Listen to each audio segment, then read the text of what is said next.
আমি এই মুহূর্তে আছি খুলনা মেডিকেল কলেজ হাসপাতালে। কিছুক্ষণ আগে অর্থাৎ রাত 9:30টার দিকে খুলনার আড়ংঘাটা থানার ষোলোয়া বাজারে একটি হত্যাকাণ্ড ঘটে। ইমদাদুল হক মিলন নামে একজন সাংবাদিক এ সময় নিহত হন। তার পাশেই দেবাশিস নামে আরেকজন পশু চিকিৎসক, তিনিও আহত হয়েছেন।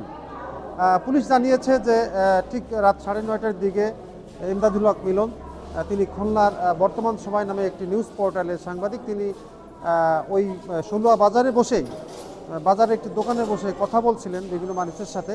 এ সময় কিছু অজ্ঞাত সন্ত্রাসীরা 2 থেকে 3 জন একটি মোটরসাইকেলে এসে তাকে লক্ষ্য করে গুলি করে এবং গুলিটি তার মাথার তালুতে লাগে এবং তার পাশে আরেকজন ছিল দেবাশিস নামে, তারও মুখে লাগে।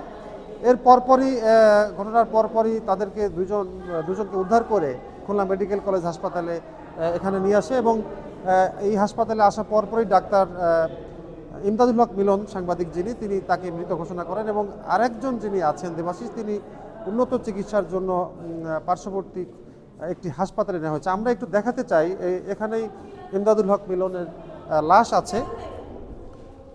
এই ঘটনার পরপরই তাকে খুব জরুরি ভিত্তিতে এই হাসপাতালে নিয়ে আসা হলে জরুরি বিভাগে আছে, জরুরি বিভাগের কর্তব্যরত চিকিৎসক তাকে মৃত ঘোষণা করে। আমার পেছনেই তার লাশটি আছে এবং এই ঘটনার পরপরই কিন্তু তার আত্মীয় স্বজনরা মানে বিমূর্ষ হয়ে পড়েন।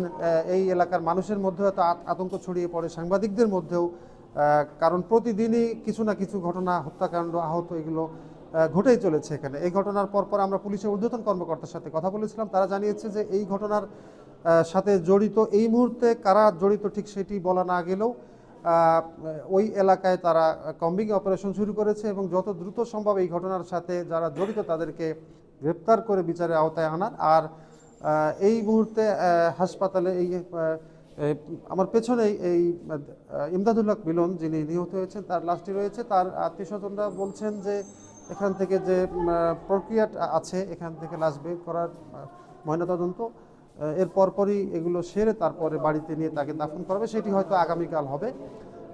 তার আগে এখন পর্যন্ত যদিও থানায় কোনো মামলা হয়নি, যেহেতু ঘটনা কিছুক্ষণ আগে, পুলিশ বিভিন্ন রকম তৎপরতা চালিয়ে যাচ্ছে এবং এটি নিয়ে কিন্তু খুলনার মানুষের মধ্যে, সাংবাদিকদের মধ্যে একটি উদ্বেগ বিরাজ করছে, আতঙ্ক বিরাজ করছে।